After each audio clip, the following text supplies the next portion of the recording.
We went out on a trip to the Appalachian Trails not to hike, but to try and capture something strange and inexplicable.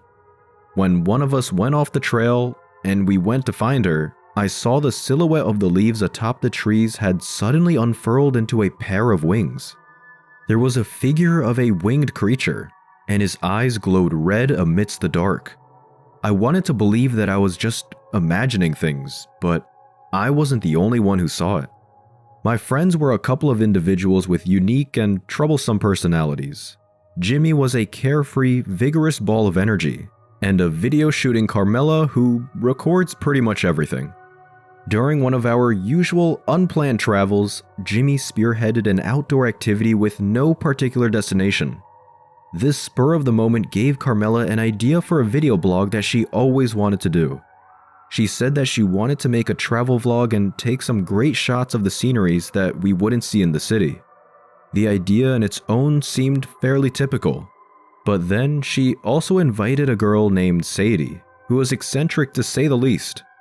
Knowing Carmella and her troublesome schemes, I knew that there was something more than what she initially disclosed. We just rode along with it, and it ended up being the worst decision that we all made. Without any proper preparations, we packed our bags and hit the road. With Carmella on the lead, we headed for the Appalachian Trail. We drove to Virginia and to Roanoke. We figured that one of the better ways to get on the trail was to start from a place that was known for it. It wasn't the best season to visit the area, so there was hardly any people around aside from us. We had to stop by the city and grab some gears and food. Since the trip was unplanned, the places where we could camp were only limited to ones that didn't require any reservation. Carmella said that she wanted to camp on a more secluded area instead of the usual ones where tourists or regular hikers often went to. Her true intention was still unclear at the time, but I remained suspicious. Even when I asked her, she would just smirk at me and lie. Jimmy was just excited for being there, and Sadie was too distracted about everything around her to even wonder. Carmella asked the store owner where she could find a remote place to camp, and the guy told us to go to Bowler Mountain and head to the lake. We traveled north of the city, which took roughly 2 hours before we reached the mountain.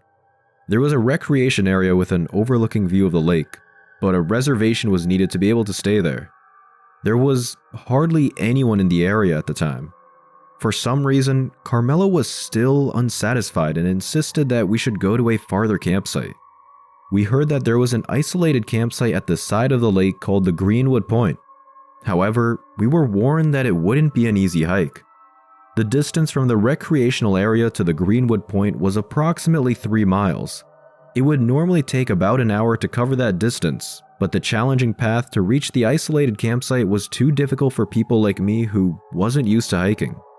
Just as what we were told, the hike to reach isolated site was indeed physically demanding and confusing. The markers of the trail were hard to find and far from each other. Everyone except Jimmy was gasping for breath, and we kept on telling him to slow down since we were struggling to keep up with him. Carmella was recording everything since we arrived at the mountain while I was too busy trying not to get lost. It took a while before we reached our destination, but it was all worth it when we were greeted by a picturesque scenery in front of the campsite. Like what the locals mentioned, the site was fairly isolated, but compared to the other sites where most visitors go to, it was relatively unkept. There was completely no signal in the area. The amenities, or lack of, were far below the standards. However, the serene view of the lake surrounded by the mountains with no other people around was like a piece of paradise in the land.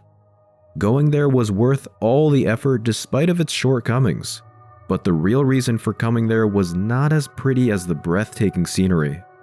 After spending the rest of the day enjoying the peacefulness of this gorgeous place, the mood suddenly shifted when the night came. We gathered around the fire to have our dinner, and Carmella finally revealed her true intentions for this travel. Up until that point, Carmella's video blogs were all positive and current to attract young viewers. However, the growth of her channel suddenly slowed down when she ran out of fresh ideas. In an attempt to reach a wider and more mature demographic, she had decided to cover a subject that was far from her previous works. She tapped into scary and controversial topics about supernatural things and unexplainable phenomenon. And somewhere along the way, she met Sadie. With just a short glance, it was easy to discern Sadie's eccentric behavior. She was all jumpy and paranoid the entire time, and she wouldn't say anything whenever I asked her what was wrong. Carmella claimed that Sadie had a special gift, or rather, a curse. Jimmy tried to joke around to lighten up the mood, but Carmella was so into it that she cut him off immediately. Out of curiosity, I asked Sadie if she was seeing any ghosts around us, and she just nodded. She claimed that she was haunted by ghosts all her life, and they appeared to her as if they were normal human beings. However, Sadie's strange ability was not only limited to seeing the dead. Based on her stories, her presence alone would attract supernatural entities.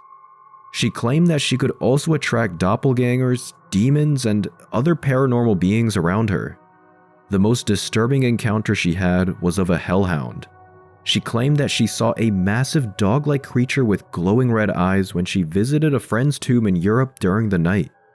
Carmella wanted to use her in order to encounter a supernatural being, and her goal was to record it for her blog. However, she wasn't interested in recording faint images of ghosts, glowing spheres, or anything that could be easily questioned for authenticity.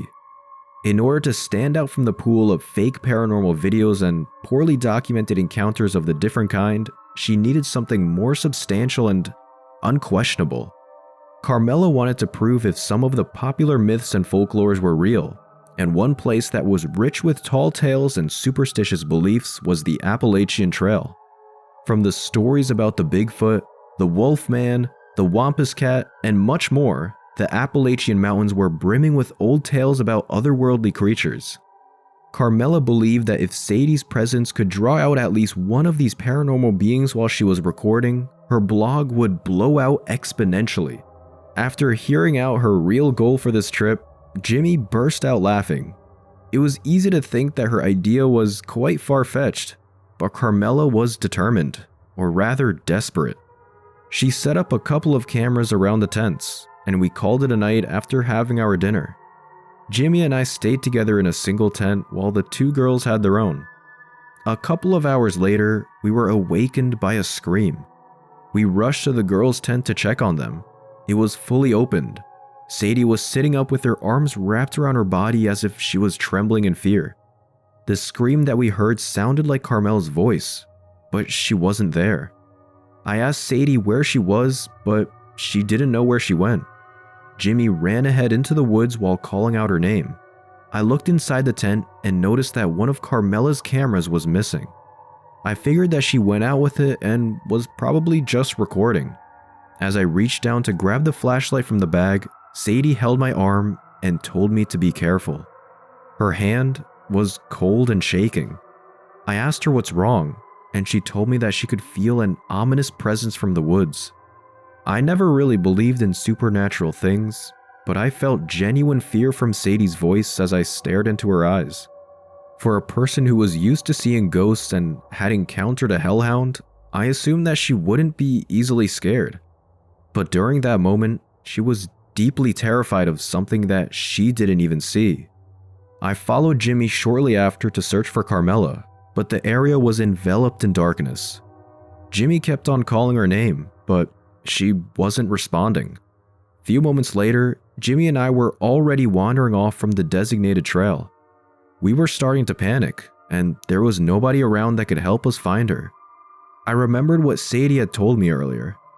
Even if I didn't believe in superstitious things, I was starting to get scared as well. All of a sudden, I heard a noise coming from the shrubs. I was already on the edge, and I almost screamed when Carmella popped out from the bushes to surprise me. Apparently, she got frustrated when nothing was happening and had decided to fake a scary scenario for her vlog. She acted as if she was being chased in the woods, and the scream that we heard was just a part of the skit. As she was complaining to me how disappointed she was about this trip and the money she spent for bringing Sadie along, my eyes gazed off to the silhouettes of the trees behind her. I noticed that a part of the leaves was not moving along with the direction of the wind. I kept on staring at it while Carmella was still running her mouth, and my knees almost buckled in fear because of what I was seeing. The part of the leaves that wasn't waving in the right direction suddenly changed shape in an unnatural way. There was something big roosted at the top of the tree, blending in with the shadows, and it unfurled its wings. I could hardly see its form, but I could tell that its wings were more akin to that of a butterfly, or rather a moth, than a bird.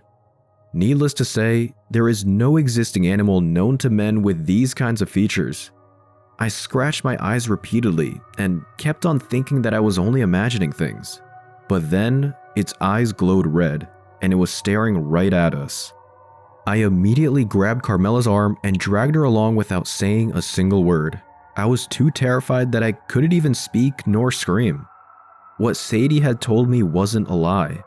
There was something in the woods, and I just saw it with my own eyes. We came across Jimmy, who still didn't know what was happening. I told him that there was something on the tree, and it was big. They both turned their heads behind me as they ran along, and they spotted its piercing red eyes amidst the shadows of trees. Carmella screamed at the top of her lungs while Jimmy ran ahead of us. We returned to the campsite as fast as our feet could take us, and the four of us curled up inside a single tent.